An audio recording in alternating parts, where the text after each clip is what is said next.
Hi, this is Ruth at Autistic Parents UK, and I wanted to put together a video to go through some additional thoughts that some additional considerations. Hi, this is Ruth from Autistic Parents UK. I wanted to make a video around what you might want to prepare for your hospital bag. It's a really common concern, and in my other job as an antenatal teacher, it's a really common question that I come across in sessions of, what is my birth venue expecting me to have with me, or if you're planning to have a home birth, what are useful things to have prepared, what are your midwives going to expect you to have prepared and be grateful that you have already got ready, what would be useful yourself to have ready and have prepared. So there are an awful lot of lists that you will find online. The vast majority of them are collated by retailers or they are sponsored. And so it's a lot about what you should buy, what you need to purchase, what new things you need, what are your essentials. And there isn't a lot of consideration around actual practicalities and what is actually useful. I have found a good list which I'm going to just add into the description of this video. So if you want to look at some practicalities that it is useful to have ready, then please do check that out. But what I wanted to talk to you about was how we can help ourselves as autistic people, and some additional things that we might want to either take with us to a birth venue or have prepared for a home birth that will help us with the additional challenges that may arise being an autistic person, giving birth and then caring for a very brand new baby immediately afterwards. So the two main issues that I come across a lot that autistic people experience during birth and immediately afterwards is communication needs and sensory needs. So it isn't uncommon at all as autistic people to find challenges in communicating, particularly when we are stressed, when we are in pain, when we are feeling uncomfortable for any reason. And that might present itself as being completely unable to communicate verbally. It might present itself as not being able to consistently communicate, or it might present itself as a panicked response where what you say does not actually reflect what you are experiencing internally, or I should say what you communicate, because you may not communicate verbally as your main source of communication anyway. Um, so it can be useful to have some additional means of communication prepared that will really help to combat those potential challenges. Even if you've never experienced them before, it can be useful to have some alternatives prepared just in case. So some people would use an AAC app, so something that would convert your text to speech, or something that has some pre-prepared sentences that you can click on, or just simple single word or 2 to 3 word phrases that you can literally just click on a symbol on a screen and the device would be able to communicate that.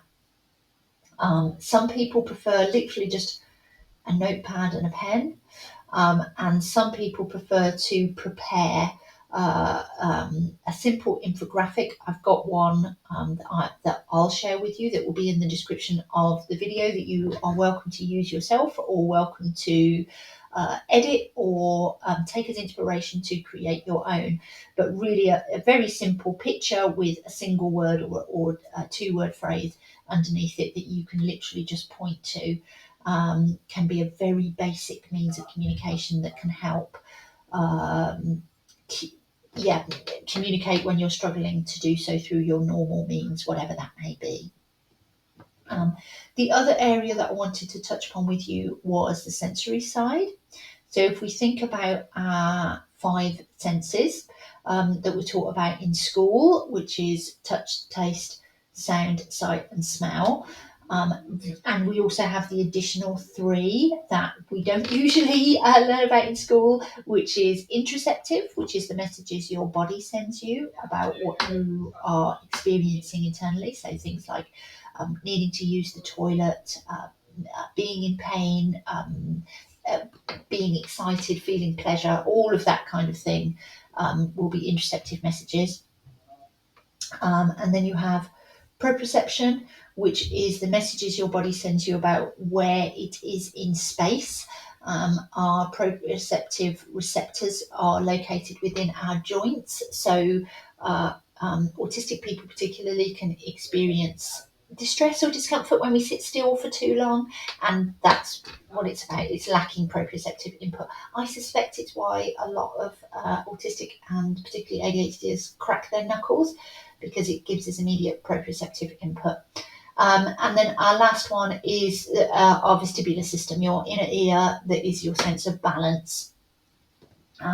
So we do need to think about all eight and how we can meet the needs for all eight within a birthing environment and immediately afterwards.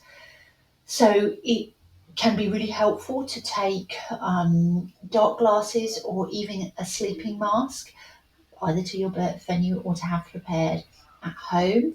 You might want to take something like battery-powered fairy lights if you are birthing outside your home, or have some fairy lights inside your home, because they can provide a very dim light.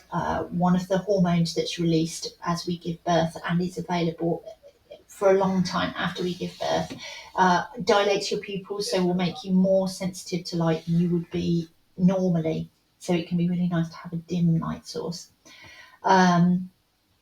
Thinking about sound. So some people want to have auditory input, so it can be useful to take some music, and it doesn't have to be whale song, it doesn't have to be spa music, it doesn't have to be classical music. It is any music that you enjoy. You can literally take Slipknot, you can take Taylor Swift, you can take anything in between. If it makes you feel good, that's the music you should be listening to.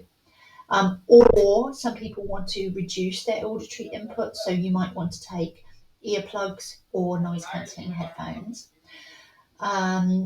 For smell, particularly if you are travelling to your birth venue, hospitals have a quite distinct smell, normally around the cleaning fluids that they need to use. And so again, you can look into aromatherapy if you want to, and see if there are any aromatherapy smells that you particularly enjoy or you feel might be beneficial to you. But the most important thing is that you like it. So clary sage is an oil that is often brought up for its potential benefits around birth. The evidence for it is not strong, but you are welcome to look into that yourself. But if you don't like the smell of clary sage, it is unlikely to do really positive things for you throughout your birth. So again, similar like with the music, it's what you enjoy and feels good and helps your body relax. With taste, it is useful to be aware that, again, particularly if you're travelling to your birth venue, that they may not have access to your safe foods.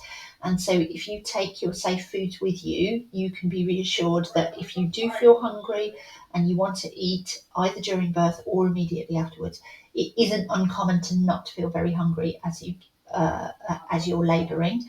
But a lot of people will feel very hungry quite soon after they've given birth, because it's enormous strenuous physical effort. And that's the same whether you give birth vaginally or you give birth through cesarean. So take something delicious that, again, it feels good for you. And then your last one, touch. So wearing something really, really comfortable, even if it's unconventional. If you want to give birth in an hoodie, then give birth in an hoodie. If you want to give birth completely naked, then give birth completely naked. But whatever you need to feel comfortable in needs to be your priority. And again, think about that touch sensation after your baby is born as well.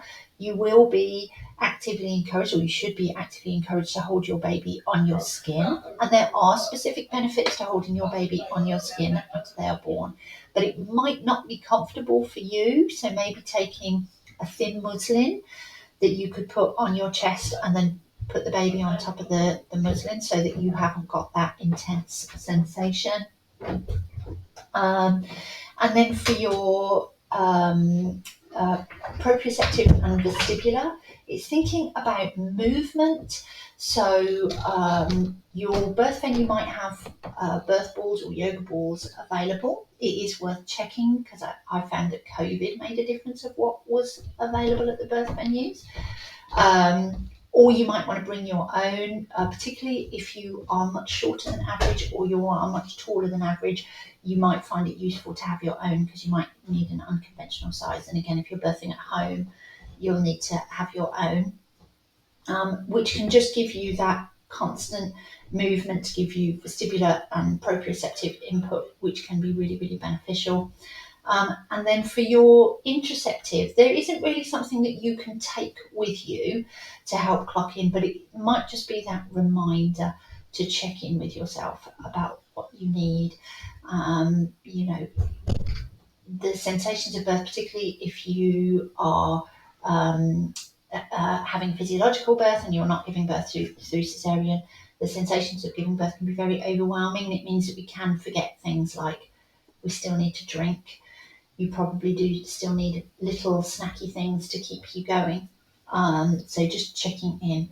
And if you give birth through cesarean, it's checking in. Do you need, is the level of pain relief that you've been given post-cesarean, is it enough? Do you need to speak to your healthcare professionals? Is it giving you unusual side effects? Do you need to check in with your healthcare professionals and convey that? Yeah. Thank you ever so much. I hope you found this all very helpful.